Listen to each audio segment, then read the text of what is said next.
Welcome back to the Stories of Northern Life podcast, brought to you by the Sault Ste. Marie Museum. I'm your host, Nicole, and today we are going to be looking at an interview that I did with David Ellis.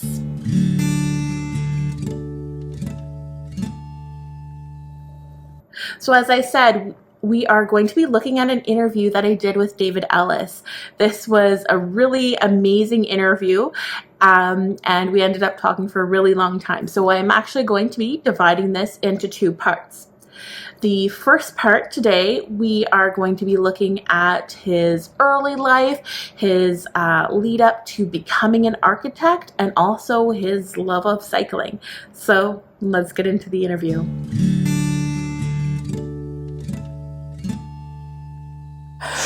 Start with right at the top, I guess, and then we'll get to Perry. All right. Yeah. I'm really happy you're doing Perry, by the way. Mm. Yeah, I worked for him for many years, and we became actually quite good friends, and yeah, I miss him. Yeah. Yeah. All right, so let's start off with stating your full name. David Ellis. All right, perfect. So when and where were you born? January 23rd, 1953, Plummer Hospital, Sault Ste. Marie. All right. And so what was your child like here growing up in the Sioux? It was a little unusual. My father was, we'll just say, a literary fanatic. And we didn't play sports in our house. We read books. I don't think I ever tossed a ball around with him once. And that was a little bit alienating as a child in Sault Ste. Marie, where everyone else was playing hockey, admittedly. But there were a lot of other things to do. And so we just kind of worked. In fact, I started working in grade 5, 6 days a week, and I don't think that's ever changed. Delivering the Toronto Star. Yeah. So did you have any hobbies? The only real hobby that I had when I was very young was art. I loved art. But then when I hit high school, the art did flourish, but I discovered a bunch of other things too. Music. I ended up in a band, and we played, I think, at every assembly at collegiate from grade 9 through 13, and I really enjoyed that. And I discovered something that my father found quite foreign. I discovered fencing at the YMCA, and so I started going there every week and eventually became a fencing instructor. And then something that actually stuck with me, one did not have 2 cars in a family back in those days, and you had one. And so getting a drive anywhere was difficult. So as something I could afford is a friend of mine was really into cycling, and he got me convinced to buy a bike. And again, grade 9. And I'll just say from grade 9 to grade 13, it was utilitarian. It was transportation. After that, though, things changed. And then, of course, all through high school, the job changed, but the number of days didn't. Jupiter Store, which is sort of like the Kresge's, and it was almost like the dollar store of this generation. Mm-hmm. And I worked there every day after school, and on Fridays till 6:30 at night. No, till 9 o'clock at night, sorry. And on Saturdays, the full day. And I did that literally 5 straight years of high school. So that's high school. So you mentioned that you went to collegiate. Mm-hmm. Did you have any sort of like influential teachers? Oh, yeah. Yep. Yeah. I really would like to, the expression now, a shout out to Mrs. Guerrero. She was my art teacher, and in a lot of schools, and when I talk to people later, from other parts of the province, especially when you get to architecture school, because everyone had taken art, art was sort of a bird course, not with Mrs. Guerrero. Not only did she demand your artistic abilities, but there was an awful lot of art history, and so it meant studying and the relevance of the art to the era, which goes into my other one that's is I loved history. And so there was Cyril Symes and Mr. Wildman, who were both ended up actually politicians at some point. But it's amazing how you can tie together history and art and music as one whole. And I have to think that sort of influenced where I ended up going. So what did you want to be when you grew up? That's a difficult question because I'm not certain if it's what I wanted to be or what I was told I wanted to be. And that's probably quite a universal answer. My parents always wanted me to be an aeronautical engineer. And I admit, my father was in the RAF and the RCAF, but both in the war. And of course, it was very important that I loved airplanes. And I did love airplanes. I never got to fly in one, but not at least in high school. Actually, no, once. We did go once. But, and it sounded like an interesting career. And, I learned all about Spitfires and Wellington bombers and all these other things. But high school changed that, and that's where Mrs. Guerrero comes in.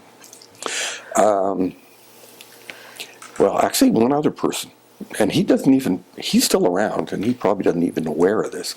So I'll explain that too. Art. I loved art.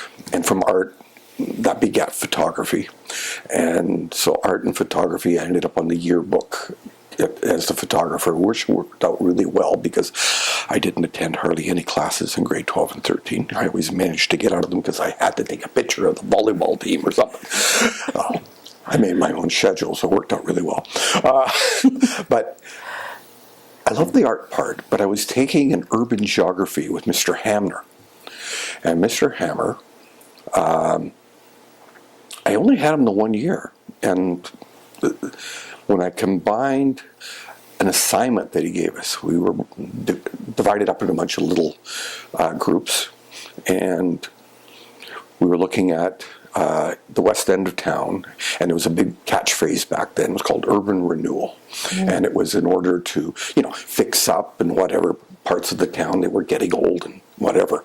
And because I'm the one that could draw in my little group, I was the one that had to end up, because we had to give some examples of what we could do. And I remember there was a house on the far west end on Albert Street. And I had to take that house and I had to draw on what, how we could improve it. I said, boy, this is kind of neat. So I combined those 5 years of art and literally one semester of this other thing. And I got in big trouble for this too. I applied for architecture school, unbeknownst to my parents. We were allowed 3 choices of universities and courses. Mm-hmm. The guidance counselor told us that anyway. And so I applied to, there were only 3 schools of architecture in Ontario at the time, so I applied to all 3. But they only accepted 70 students a year, and they expected you'd have like 105%, because it was really, really hard to get into. Mm-hmm. And at least I was told. Didn't turn out to be that bad. But so he allowed me one more thing to do. And no, it wasn't aeronautical engineering. It was art at York. Because I thought, well, what the heck? I could be an art teacher and then do my art on the side. Mm-hmm. Anyway, funny story. Like I said, this could take all afternoon. Working at Jupiter Store, sweeping the floor one day, mm-hmm. and the first letter came in. It was from Carleton University. And my mom called me, and there was a telephone. We didn't have cell phones in those days. Yeah. There was a telephone on the wall near the door down to the basement where the washrooms were. And that's where that was the public telephone. And so one of the people says, "David, your mom's on the phone." Oh my God, what's going on? Anyway, I go there, answer the phone, and it's my mom, and she goes, David, you've got a letter here from the university. Can I open and read it? And stupid me was not thinking because I was excited. Yeah. And she's reading and she goes, congratulations, Mr. Ellis. You've been accepted into the School of Architecture. And my mom stopped dead in her tracks because I had not told them. And it was sort of wait till my dad got home. He and I didn't talk for many weeks. Because this was, I think, his ambition, sort of transposed onto me. Anyway, I will tell you, though, it has a happy ending. They became my biggest supporters and fans because they kind of understood where I was coming from. And so it was just a couple of weeks weren't too good. Yeah. Anyway, I got accepted all three. I didn't get accepted at the art school, though. Anyway, so that's my high school. So which school did you end up choosing? Carleton. Carleton. Yeah, and that became, there was a reason.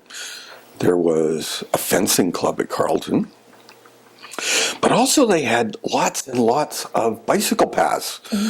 They're known for it now, but then they had, I think, something, it was in miles in those days, something like 50 miles of bike paths. And I thought, well, it doesn't matter where I live, I can at least ride my bike. So I thought, oh, I'm going to go there. And not to mention, downtown Toronto did not sound very fun for riding a bike. So I went there, and I'm very glad I did. And 6 years, it was lovely. So you talked about working at the Jupiter store. Did you work any sort of other odd jobs? Well, like I said, the Jupiter store was 6 days a week, so I didn't have any other jobs. University, different story. Because you could not make enough money to actually go to school. There were 4 kids in my family, all going to university at the same time. I actually literally paid my own way. I paid room, board, and whatever I couldn't pay was student loan. Because specifically, one of my sisters was in a course where they had summer work, but they were like an internship and they didn't get paid. So my dad was paying the entire enchilada for her. And then my elder sister, she was just ahead of me, and then another sister coming up behind the other one, and so I did that, and I'm really glad that I did, except for the fact I worked 3 jobs all through university. The first one, though, was Cammercraft. Yeah, and Jim didn't own it then. It was Fred Kerr, and he was going away to Germany for he was nearing retirement at the time, so he was going away for Germany for the summer, and I was also president of the photography club. I got a call from one day, can you come in Friday afternoon after school? Because we bought all our supplies from them, and we were a little behind on our payments. So I thought it was all about that. But he offered me a summer job, and I thought, okay, this is fantastic. Not only was it more than the $1.35 I was making at Jupiter store an hour, I was making $1.75 and working at a camera store, and that was very exciting. And it was great because it sort of fueled my interest in photography, which I haven't really lost. And it was the first job. But then when I started university, I went back to 6 days a week. First 2 years at Elwood Robinson, basically digging ditches, paving roads. I built the bypass, a black road. Okay. Yeah, the bridge at Echo Bay. A lot of hard work. Again, it was like 12-hour days from 6:30 in the morning to 6:30 at night. And then on Saturdays from 6:30 in the morning till noon. So it's like 6 days a week. But that didn't make enough money. Although I was getting paid a princely sum of $2.65 an hour, which was huge. But I started working it was called a cycle stall, Alfie Coppins. I was on Gore Street, and I would go there 1 or 2 nights a week and assemble bikes for him. And then 2 years later, I finally got a job working in an architectural practice, which was Moran, Rothwaite, and Dick. Mr. Rothwaite was originally from the Sioux, but He was in a firm in Toronto, and they had a branch office here. So the first year I worked there, it was Morassut and Dick, and then the partners from the firm bought out head office, and it became Gagula, Smedley, and Barbin. And that firm now has morphed into MGP Architects. So the firm's been there for a long time. It's just a lot of name changes. So I worked there for 2 summers, once under Morassut, Dick, once under Gagula, Smedley, and Barbin. But of course, they didn't pay as much as construction, and it was only 5 days a week. So I also added onto my repertoire, still doing the bikes on the nights, but then I was night auditor at the Caswell Motor Hotel on the weekend, so Friday and Saturday night. So that was for 3.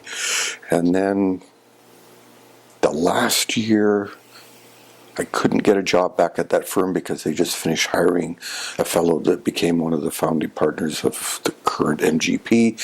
He was a year ahead of me. So I ended up working for the city, for the Works and Traffic Department on Sackville Road, and did drafting. It was an okay job. Anyway, those are the jobs. I don't know, do you want to talk about school? School was... I don't know. Yeah.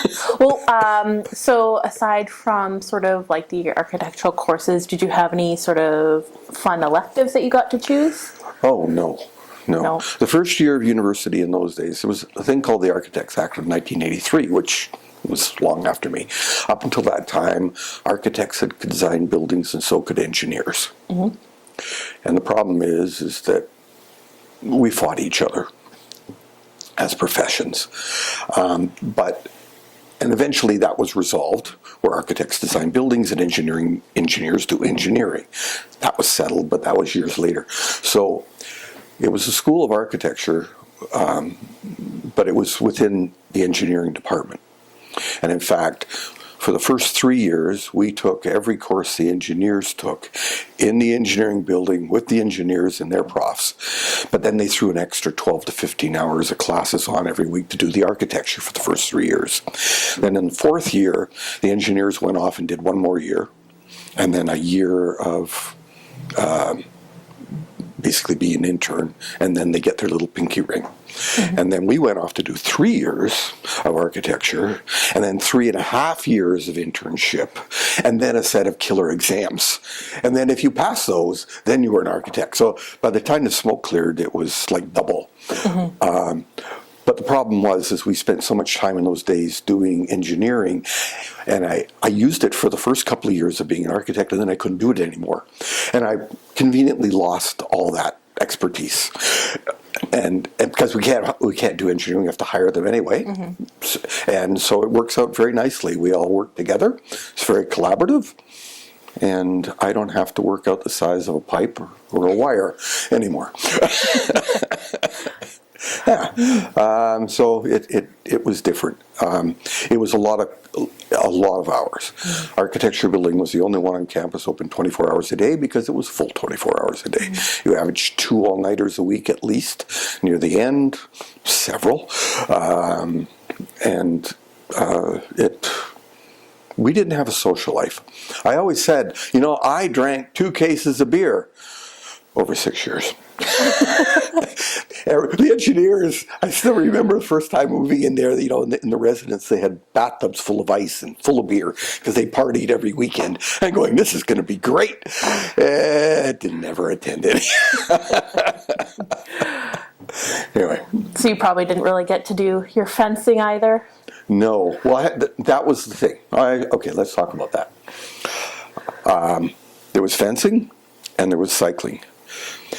But first year university, I discovered a thing called racing. And I had never raced before. And it was a heck of a lot of fun. And in fact, the architecture department had their own team.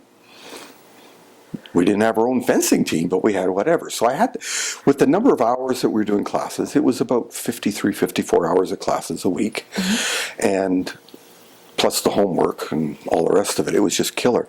You didn't have time to do too many extracurricular activities. So although I knew people that played in bands, No, I left my drums at home. I left my foils at home. I just brought my bike and never looked back. I haven't fenced since. I still, when the Olympics come on TV, I'm there. But no, it's you can only, if you're going to do anything well, you have to specialize, unfortunately. And if I would have had the time, I think I would have done both, because I love them both. I love the competitive nature of the fencing, and my cycling never had any competitive until I reached university, and I never really thought of racing a bike. Like, who would have thunk?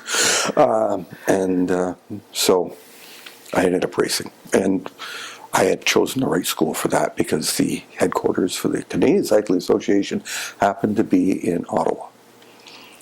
And so in the first part of the summers, I would race in Ottawa, once the weather got good enough, and then about mid-April we'd go back home, and that would be the end of racing. And then I think when I was in fourth or fifth year university, they were talking about starting a club locally. We're getting to these other questions. We're forgetting architecture for a while. And I met a bunch of influential people like Marcel Van Dale and Hans Metzen. And Marcel actually became my coach. And he was, my God, the hours he would put in with me. You had Hans, who was sort of like the guru, right? And you kind of worshipped at his feet. And there was Marcel, the coach, who gave you impetus to keep training and doing whatever. And I quite enjoyed that, except for the fact I vowed I never was going to come back to Sault Ste. Marie. And I was true to that word, because when I graduated, I didn't come back, because I could stay and race all summer, and the Commonwealth Games are coming up, and I had been winning all the races in Ottawa up until this time, and I had always vowed, oh, are we running out of time? Nope. Oh, okay, good, because we're not even a quarter of the way. No. It's fun to talk about this. I never do. Or anybody that knows me have heard it before, but 20, 30 years ago, and they don't want to hear it again. Anyway, so I thought, I'm going to race. And it was a really good season. I think I won 22 out of 23 races. And I had just been told I made the Commonwealth Games team. And I got my jersey. And I was told in September I was going down to Southern Ontario and start training for the team time trial. Time trialing was my thing, not mass start races. And I was in heaven. And then I got hit by a car while training one day. And actually, I don't know if you noticed, I have a bit of a limp. And that was from that accident back in '77 in the summer. And anyway, broke my bike in two. I spent a couple months in a wheelchair. My aspirations for cycling at the international level kind of went kablutsk all instantly. And then a harsh reality set in. They had one perk in those days. There was no stipend or anything if you made national teams. Like, didn't matter. You bought your own bike. You paid for everything. You got 2 jerseys, 2 pairs of shorts. That was it. If there was a race you had to be at to maintain your status, you got there by yourself. It was really tough. And there's another story with that one. Actually, quite appropriate now after yesterday. A bunch of us were up training in the Gatineau Hills that summer. It was not even the summer, it was spring. And the Gatineau Hills is like a provincial park in Quebec. And they plow the roads all winter, but no cars are allowed in. So it was the perfect place to ride as soon as it got warm, because the roads had no frost heave because it wasn't being driven down by cars and trucks. It melted very quickly because it had been plowed literally every day. And then at the edge of the road, there was a vertical wall of about 3 or 4 feet and snow and no cars. So we trained up there in the springtime. And it was still rather cold out. So most of us had jackets on, but some stupid people didn't dress well enough that day, like myself. And we had our wool jersey. They were wool in those days, but we had long sleeves underneath it, whatever. It was a gorgeous day. And we're up near top of Pinks Lake Hill.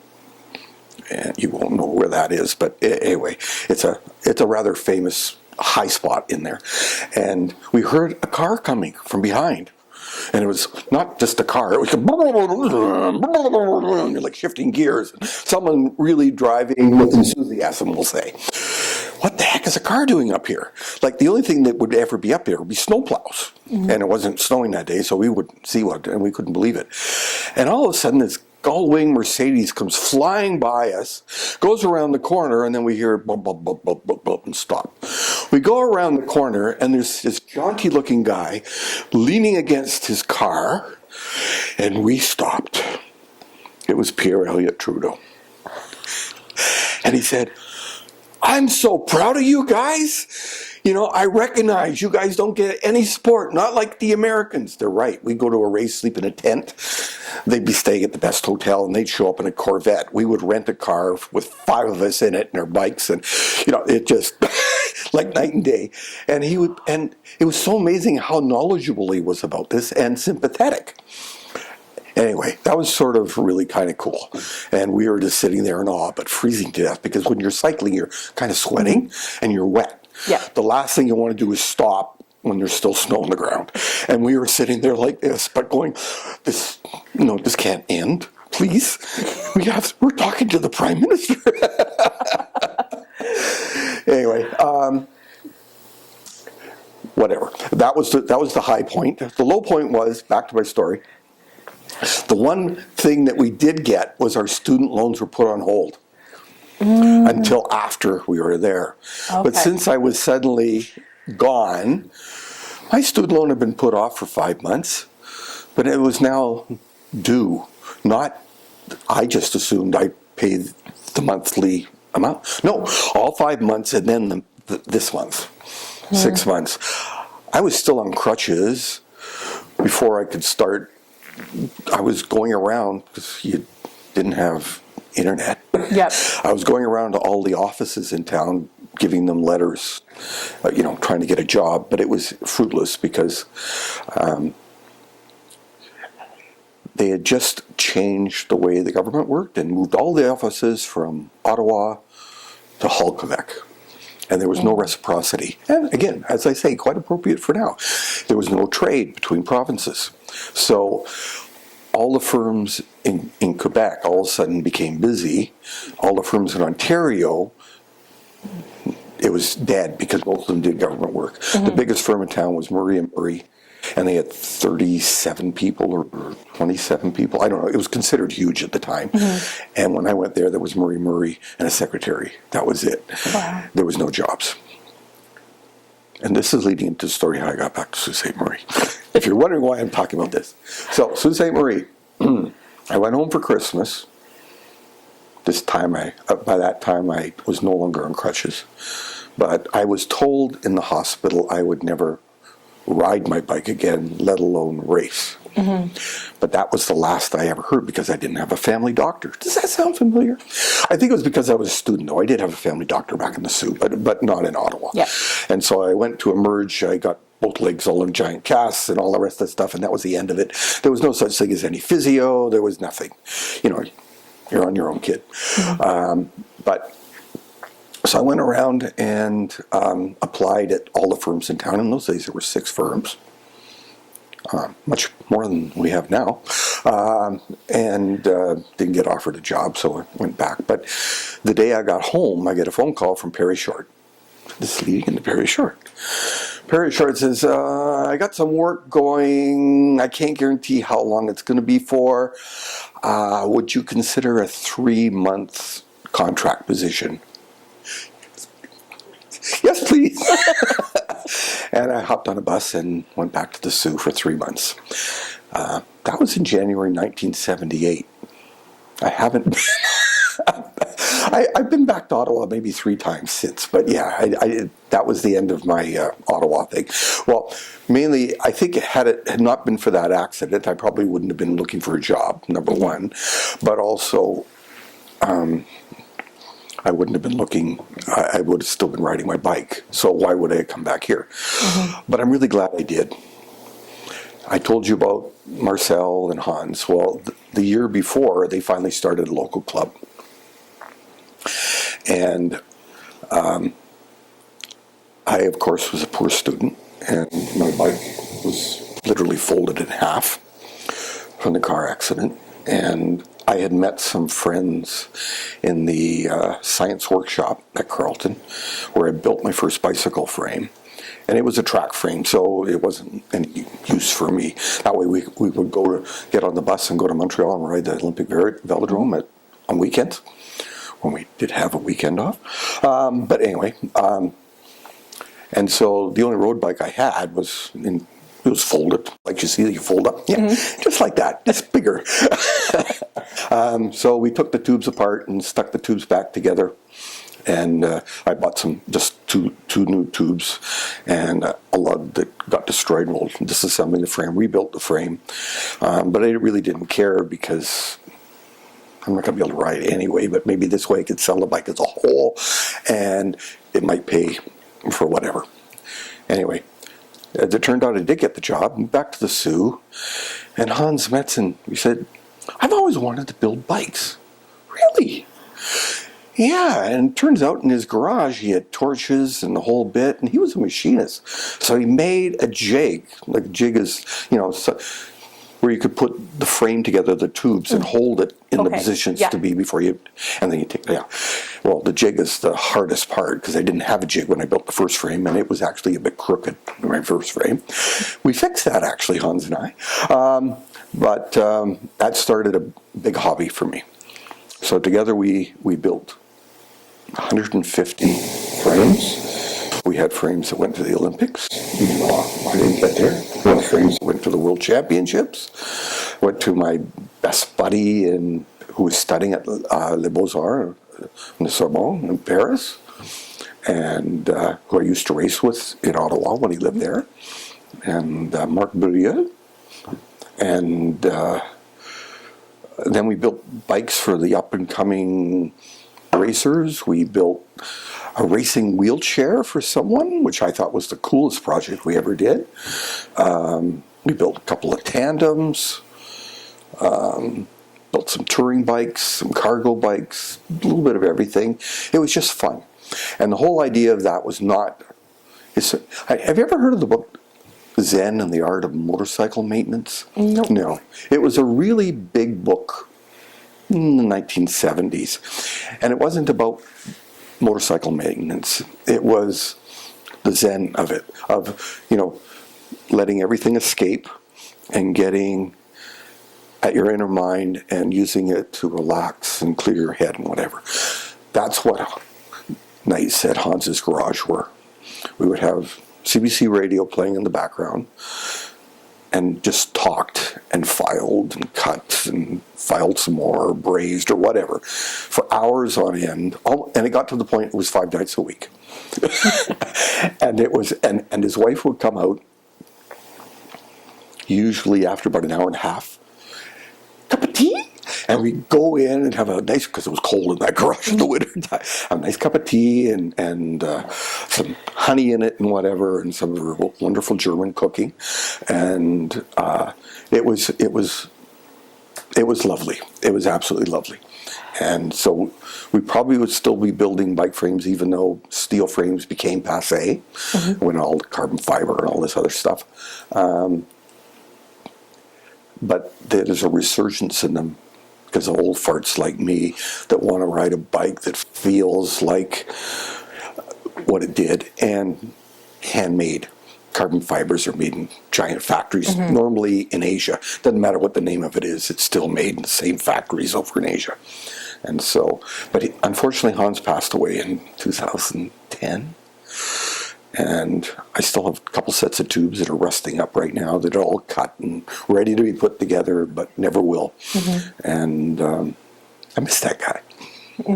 He's a great friend. Yeah. Yeah. And I still run into his kids every once in a while, and his kids' wives, and his kids' husbands, and it's like old home week. Yeah. Yeah, when you do. Yeah. Mm-hmm. Anyway, it was a lovely time. And I'm not going to get to Perry Short yet, because I still have one more cycling story. Apparently, I could still ride again.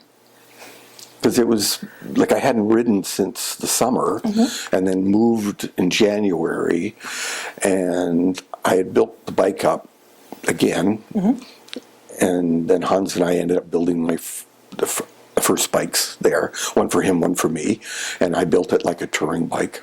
I called it a touring bike. It was actually a racing bike, but not quite as extreme as whatever.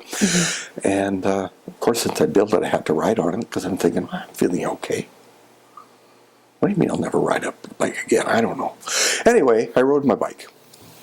And I'll be honest, my foot's crooked. My kneecap, if you looked at an MRI, looks like flying overhead where there are glaciers that have dropped icebergs into the water. And it's like this floating mass. And my tendons are ripped and delaminated. But I can still ride a bike. And so I did. And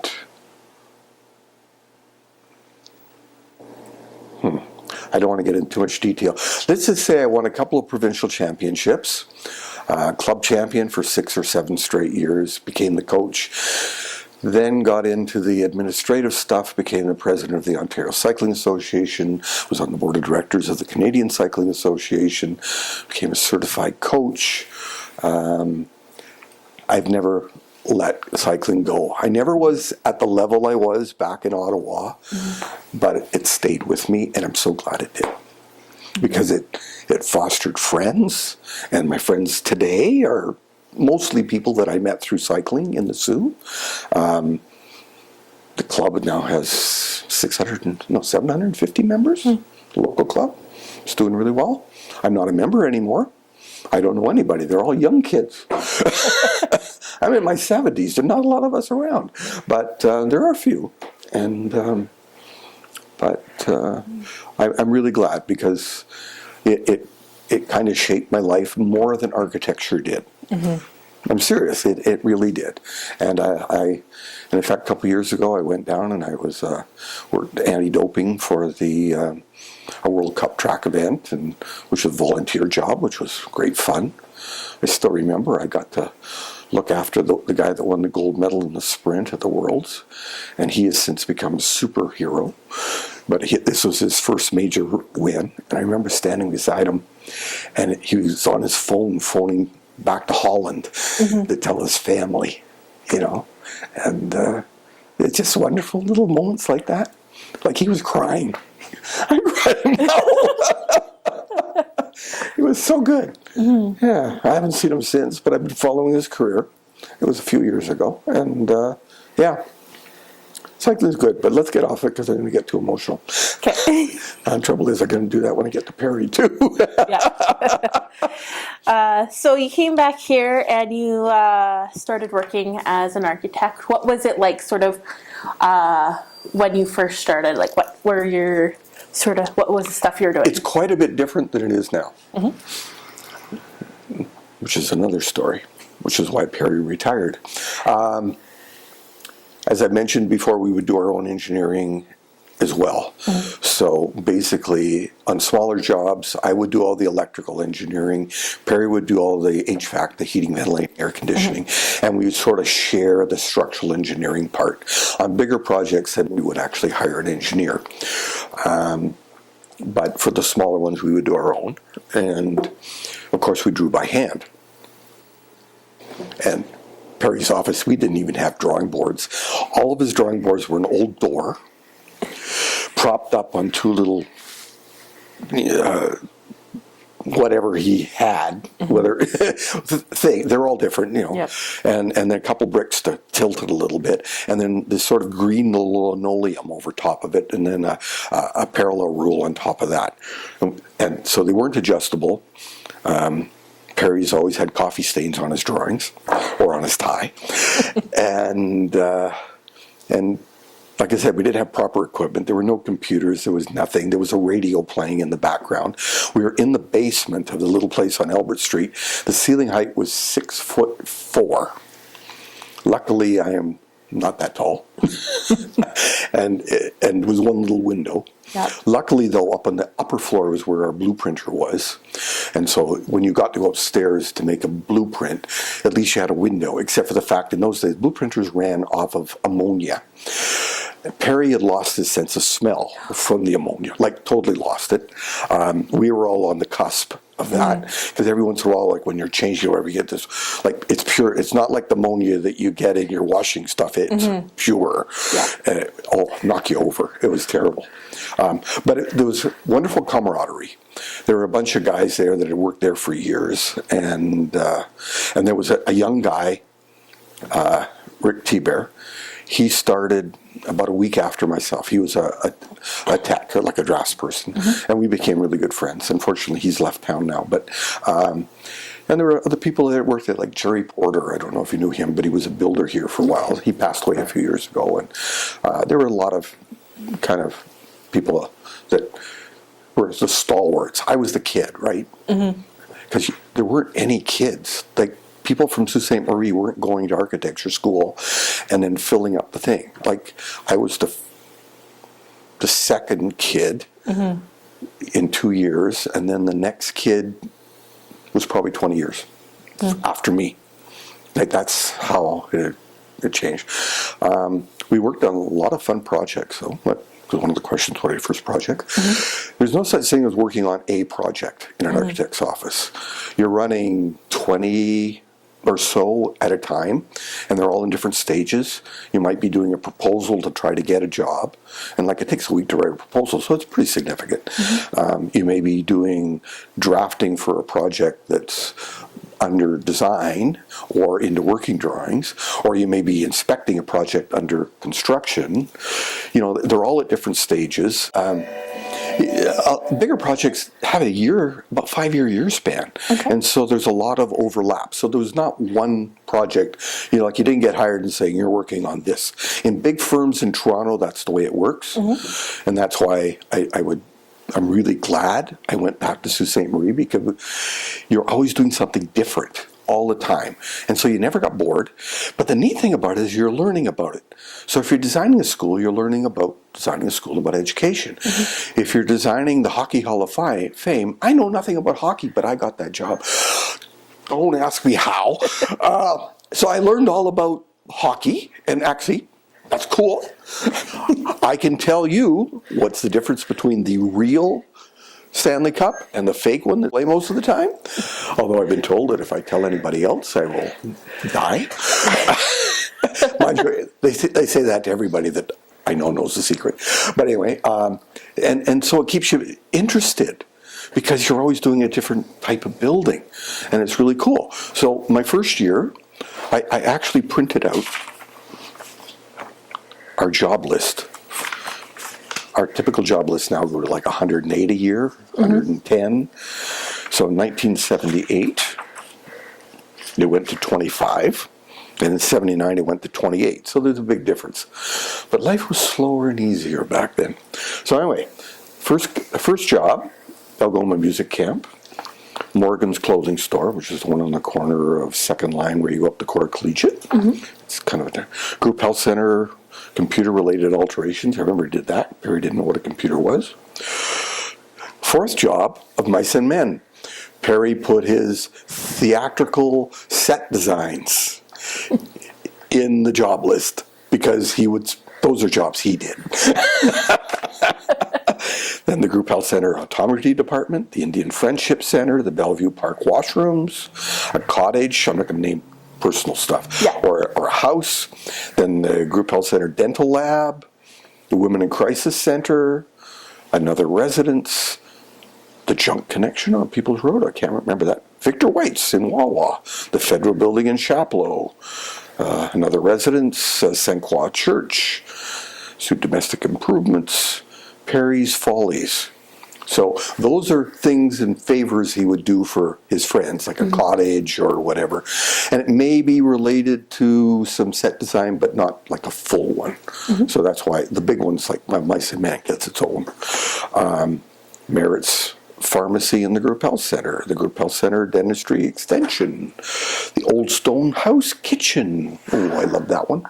United Steelworkers renovations, Kapuskasing Federal Building, Lake Study. So, like I said, there was a big mix of stuff.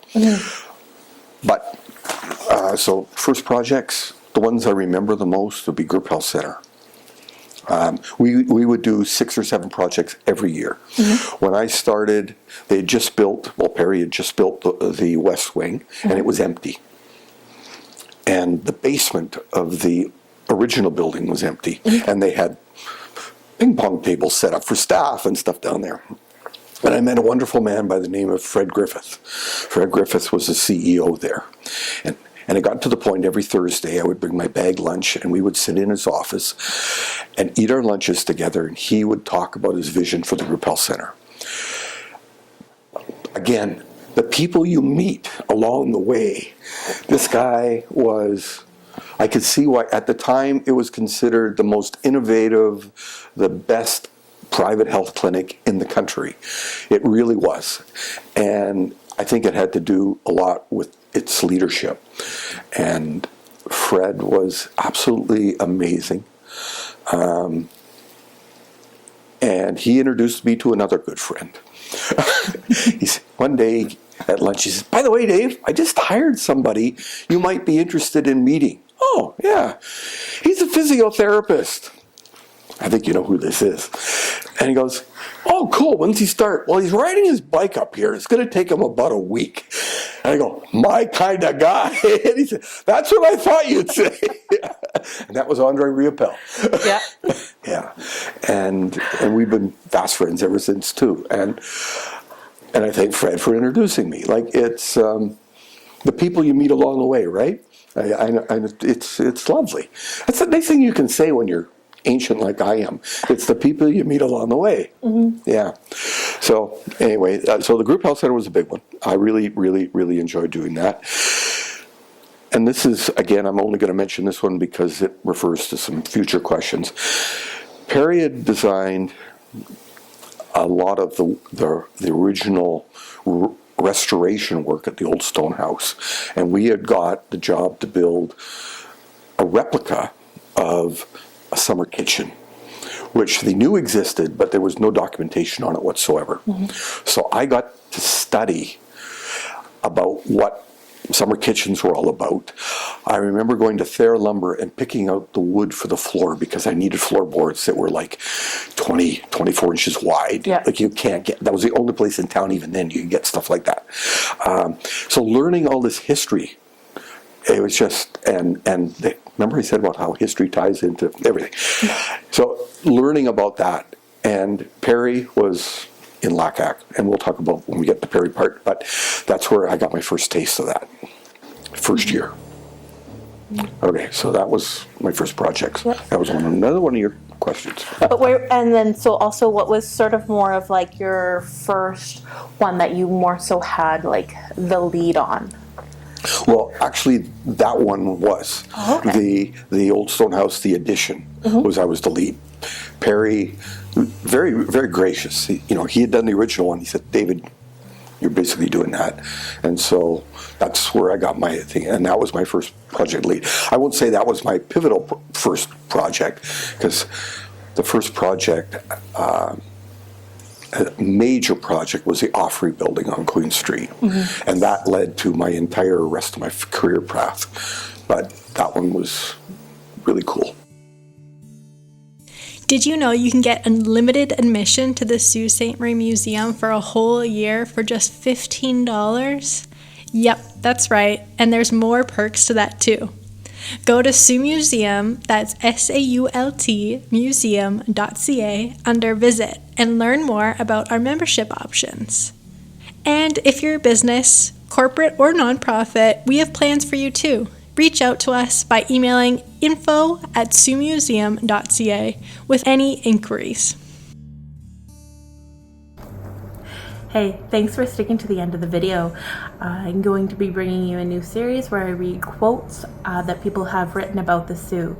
I am going to start with ones from the Ermatinger family book written by Gladys McNeese. So first off, we have one written by John Silverwright to James Hargrave in 1822 describing Mr. Ermatinger's home. Here's the quote. Mr. Ermatinger's new elegant mansion is quite an asset when all others are buildings indifferent in appearance, but it as yet only on the outside it shows. The inside will take at least a couple of years at the rate it has gone and the elegant way he is getting it done. Besides, he has begun 2 stone towers on each side of the house, one for a mill and the other for an inn-house, all being on a grand scale and do much credit to his good taste and entitled to praise.